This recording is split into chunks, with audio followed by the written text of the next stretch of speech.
Hujan lebat berterusan tahap buruk dijangka berlaku di 6 negeri serta Kuala Lumpur dan Putrajaya sehingga Sabtu ini. Monsun Timur Laut MTL 2025-2026 dijangka bermula Khamis ini dan berterusan sehingga Mac tahun depan. Jabatan Meteorologi Malaysia hari ini mengeluarkan amaran hujan berterusan yang dijangka melanda beberapa negeri sehingga Khamis depan. Malaysia telah mengeluarkan amaran hujan berterusan peringkat waspada bagi beberapa buah negeri. 998 kawasan di Lembah Kelang akan mengalami gangguan bekalan air berjadual bermula jam 9 pagi pada 13 hingga 16 Oktober ini. Krisis air di Lancang dekat daerah Temerloh, Pahang didakwa semakin kritikal. Penduduk menyuarakan kebimbangan apabila krisis sumber asas setiap manusia itu didakwa telah menjejaskan banyak aktiviti harian mereka.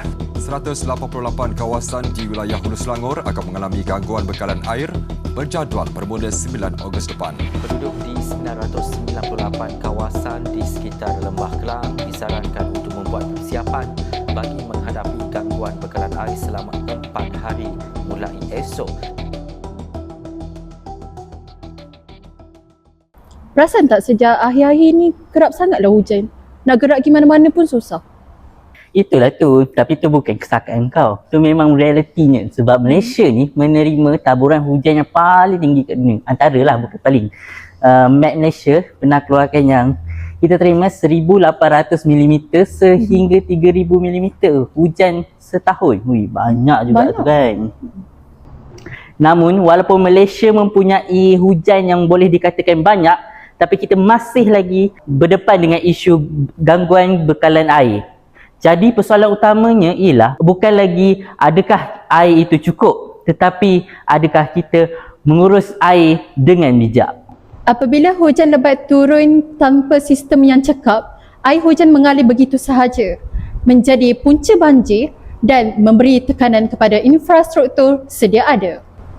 Air hujan yang sepatutnya memberi manfaat tetapi tidak disimpan secara sistematik, tidak ditapis dengan teknologinya sesuai dan akhirnya terbuang tanpa memberi sebarang nilai. Inilah cabaran sebenar yang kami kenal pasti. Bagaimana untuk menukar hujan daripada satu masalah menjadi satu peluang yang mampan dan pintar. Untuk menjawab cabaran ini, kami memperkenalkan Hydro Smart Nexus.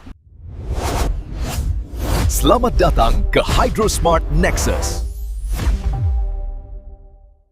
Hydro Smart Nexus ialah sistem penuaian air hujan pintar yang dinaik taraf dengan teknologi moden bagi memastikan air hujan dapat dimanfaatkan secara selamat, cekap dan lestari.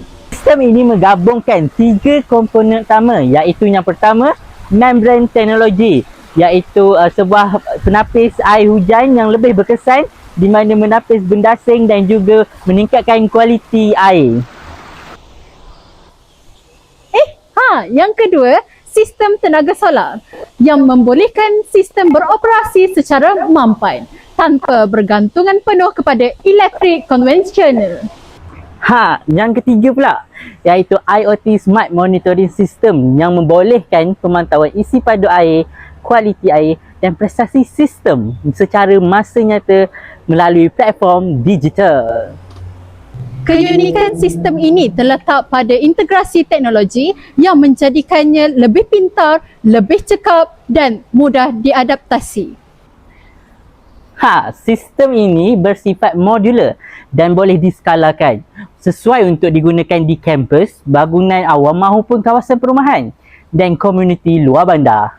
Dengan sokongan tenaga solar dan IoT, kos operasi juga dapat dikurangkan sekaligus memastikan kebolehsanaan dan kelaksanaan sistem dalam jangka masa yang panjang. Hydro Smart Nexus dapat merangsangkan pemikiran inovatif dan kritikal melalui penyelesaian berasaskan teknologi dan berimpak sosial. Ini selari dengan SDG 4 iaitu Quality Education yang memperkukuh pembelajaran teknologi dan pemikiran inovatif.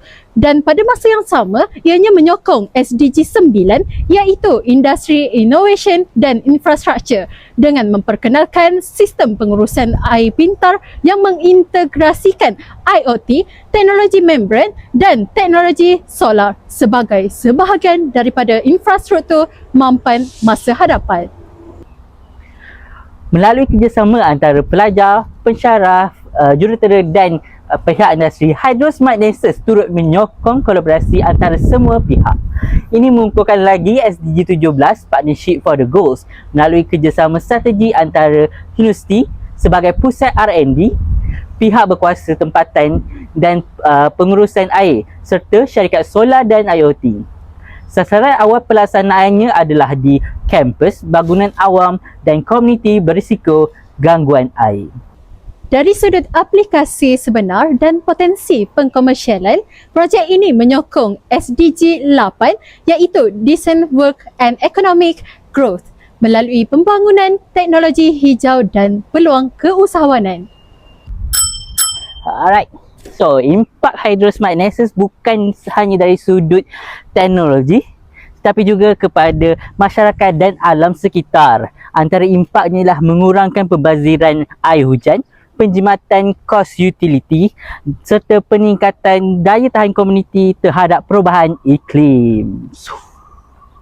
Kami juga mempertimbangkan risiko seperti kos pemasangan awal dan keperluan penyelenggaraan. Namun, risiko ini dapat dikurangkan melalui reka bentuk modular, penggunaan tenaga solar serta sistem pemantauan pintar yang mengurangkan keperluan operasi manual. Hakikatnya, air hujan bukanlah satu masalah. Masalah sebenar ialah cara kita mengurus dan memanfaatkannya. Dengan pendekatan yang betul, hujan boleh menjadi sumber dan bukan menjadi satu musibah. Dan kamilah Hydro Smart Nexus, Clean Water, Smart Energy. Bye-bye.